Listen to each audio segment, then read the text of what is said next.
Mickeyhuff. And Mickey, what's your connection to Kent State?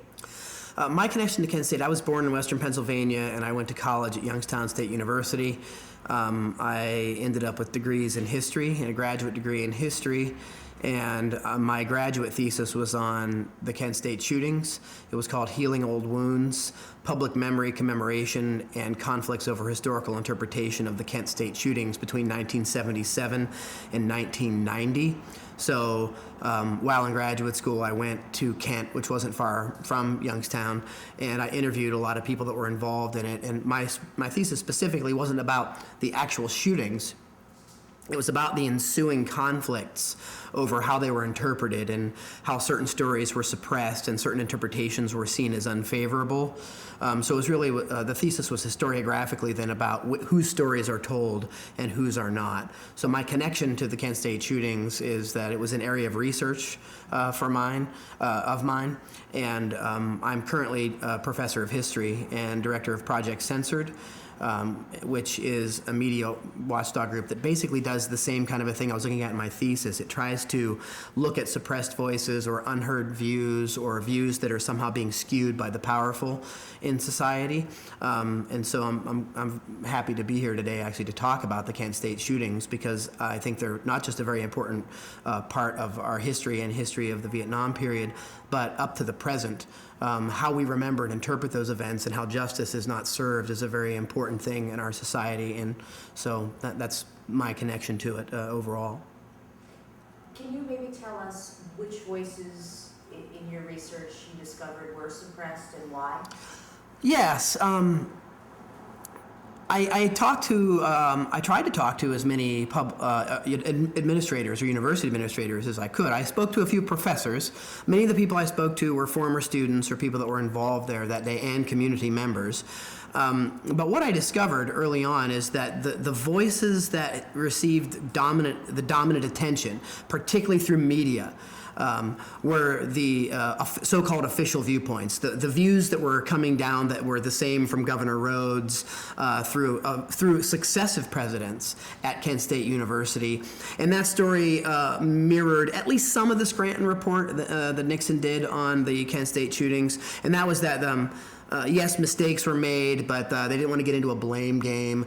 And the university, of course, along with the state, long blamed the protesters and other people that were there who were protesting Nixon's illegal invasion of Cambodia, which was entirely worthy to protest in a society with the First Amendment values that we have. But everywhere I went in Kent, again, there was still, and this was 20 years later that I went there. I was born 7 months after the Kent State shootings.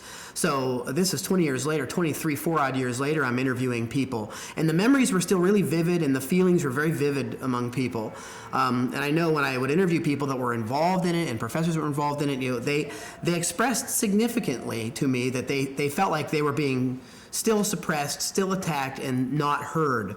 And the successive administrations at Kent State, they really just wanted the problems to go away. And my thesis specifically focused on commemorative efforts, and again, this is a really important part in public memory. I mentioned before the term official view. Well, another way of looking at the events were the vernacular views, the views of the people that were actively involved in it. Now, if you take a look at the history of the guards persons and other people that are involved, they tended to mirror the official view, that they weren't, there was no order to fire, it was mayhem, etc., these kind of things. And as later interim President Michael Schwartz would say at Kent State in the early 1990s, it was all regrettable, and Schwartz even went so far as to claim that the university had been victimized by the shootings, just like the families and the people that were killed, which from the vernacular angle is preposterous, because institutions, the university is a socio-political institution. It's not a person. We're talking about real people, 4 people that died, and 9 others that were wounded, some very severely. So to sort of pretend that those two things are equal and the university's reputation is somehow equal to the people's lives is absurd. And for a sociologist to say that is even more bizarre, it was, at least in my interpretation. So, but everywhere I looked, the interpretation, it was always balanced. You got to give balance. So no matter how much I would try to ferret out the vernacular views that were being suppressed, that people said, well, they're just sour grapes. Of course they're going to be angry. Somehow I was supposed to pretend like the university and the official interpretations had some kind of equal weight, because now they were pretending they were victims as well. And you can see this again then manifest in the commemorative efforts. On every turn of a commemorative effort, the university administration and the state of Ohio and other forces in the community tried to suppress the views of the victims. And they tried to sort of gloss over it. They just wanted it to go away. That started with the Gym Annex controversy in 1977, 1976, it started earlier. But what the administration wanted to build a gymnasium annex on the part of the campus where people were shot. So they're literally trying to cover up the memories of the shootings by building a facility there. Talk about obstructing and changing the interpretation of the event. Because now if you go to Kent State campus, you run into a wall off of the Blanket Hill, right? So it gives this an illusion that the guard was actually hemmed in, and so they must have had to shoot at these people. So it's really changing the physical landscape changes the possible historical interpretations of people who actually go to visit these kind of memorials. Not to mention that building a building on top of an area where there was such an absolute tragedy. Is the insensitivity of that is it's pretty astonishing. It yet again shows how an administration, through its bureaucracy, is not a human element. It doesn't respond like people do. Just like corporations, we have corporate personhood, right? But corporations don't have a conscience. They don't behave like people do. And this was long the contention of people that were really wanting to have their voices heard about how they felt that they were, not only were they attacked and people murdered, but their views and their feelings and their whole healing process was just run roughshod over regularly for a very long time. And the Gym Annex wasn't the first time that happened. Afterwards, there was a prominent artist, George Segal, was commissioned actually out of Cleveland, Ohio, to do a sculpture commemorating the shootings, and he chose the Abraham Isaac motif, right? Which again shows this. Hey, sometimes the authority make a mistake. They do the wrong thing, and until that's recognized, healing is. And again, healing is a vague term. I mean, you're never going to get the lives of people back. They never come back to life. The very least thing that could happen is to acknowledge the tragedy and what took place. And public commemoration is a way that we do that in society, collectively, not individually, collectively. So it's a very important part of the collective memory of the Kent State shootings. And once the sculpture was commissioned, and after the people at the Kent State administration looked at it, they said, well, we can't have that here. We can't have that sculpture here on campus. It kind of sends the wrong message, i.e., it sends an interpretation that the people that were the real victims will finally get a symbolic place in the public memory of this event. But the university rejected it. So if you want to go see the Kent State Memorial made by George Segal, you got to go to Princeton University to see it, far away from Kent, Ohio, right? So that's another example of how the official interpretations, the people in charge of the state bureaucracies had an agenda to try to make the Kent State issue go away. They wanted, and commemorating it, they thought, well, this is a way that it'll finally go away, until they see what the commemoration is, and they're like, hey, wait a minute, no, we don't want that. So it's a top-down control. It's clearly a way of suppressing these other viewpoints. And that was in the 70s. And then you go to the actual memorial process, where they had a contest, and Ian Tabner originally won, but was disqualified on the fact that he was Canadian under some vague rules that they had, apparently.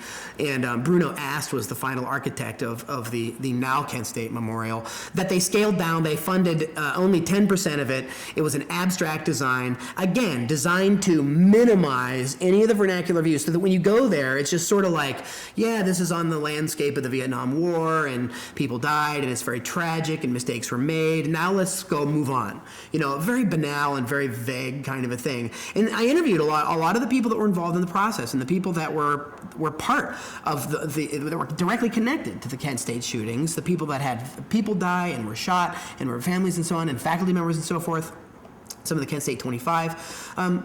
They just said this is the same thing again. The university wants this problem to go away.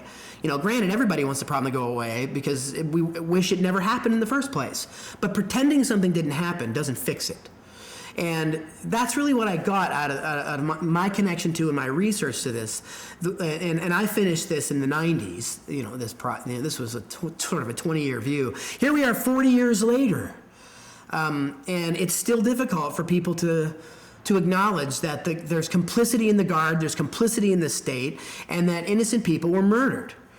And just today, we have on the front page of the Plain Dealer, new material that's come out and forensic analysis has come out. Stuart Allen's done research on this about how there were shots before. You can hear people yelling fire. You can hear all kind of things on these tapes that clearly contradict what the official view all along was, that we didn't do it.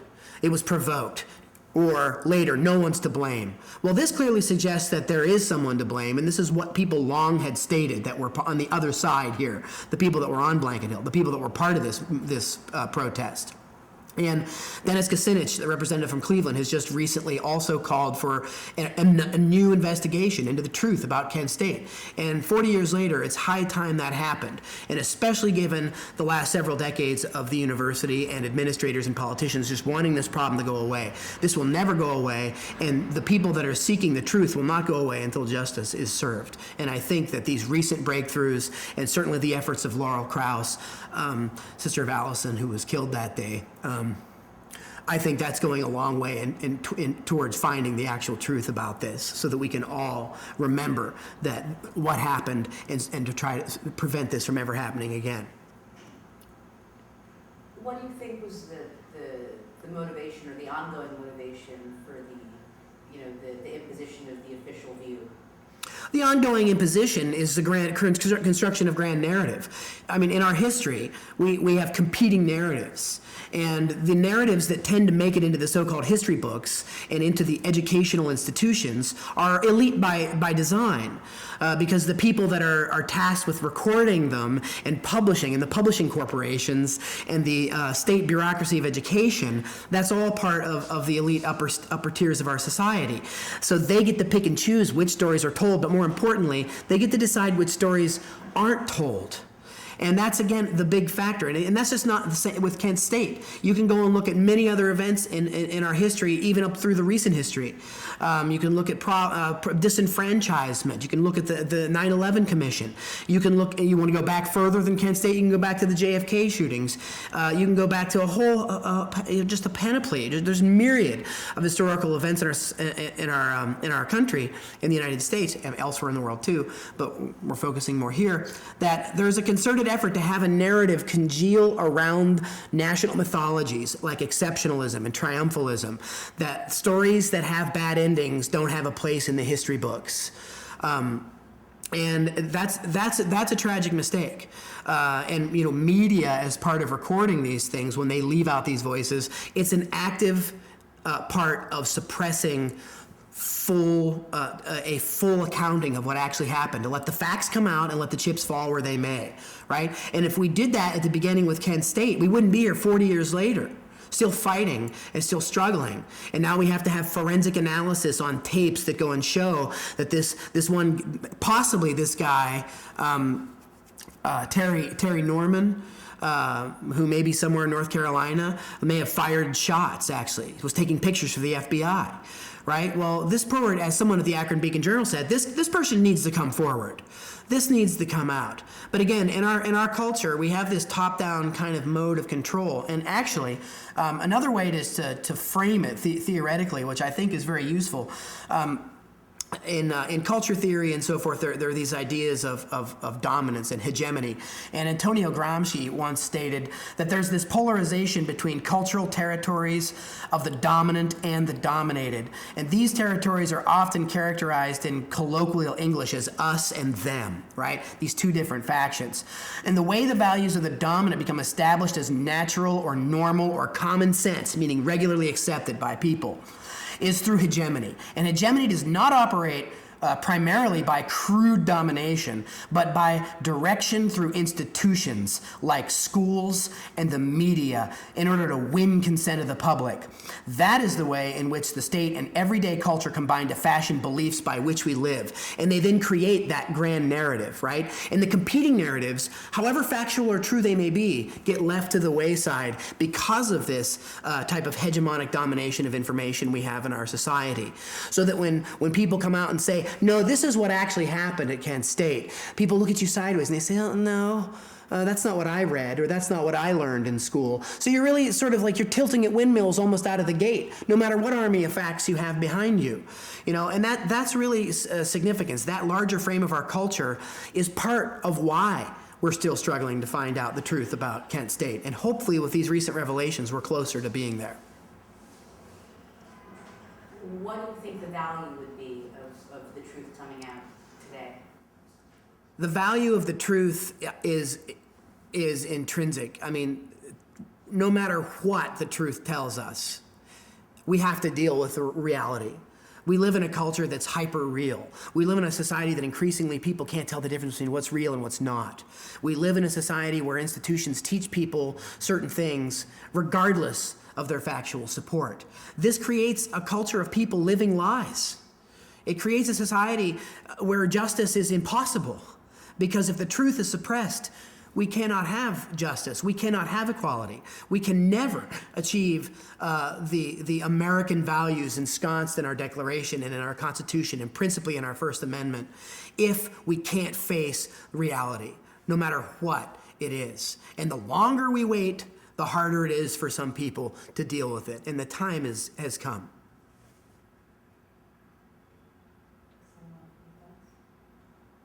Is there anything we didn't ask you that you feel like is important to share with us today? No, actually, I'm just I'm a small part of this, and I'm just very happy to be here to participate, because it's been years since I did the research on this, about this battle over interpretations, and it's just now coalescing here, in New York City. I just happened to be in town on a book tour, and Laurel was here, and just everything is coming together. And then Dennis Kucinich just came out and said, we need to have this real investigation, this transparent look at this. We need to go back and we need to try to heal these wounds. And this new evidence is coming out. And I just really hope that this new evidence pushes people that didn't want to look at this. I hope it really just pushes them to a neutral territory, to where they say, sometimes we have to really adjust our attitudes and the things we believe when reality it comes to light, and when the facts speak. As Aldous Huxley once said, facts do not cease to exist simply because they're ignored. And we can't ignore this. So again, I appreciate the chance to be here today and to participate, and hope for the best, and certainly hope the truth finally comes out. Well, thank you so much for coming and sharing this with us. Thank you.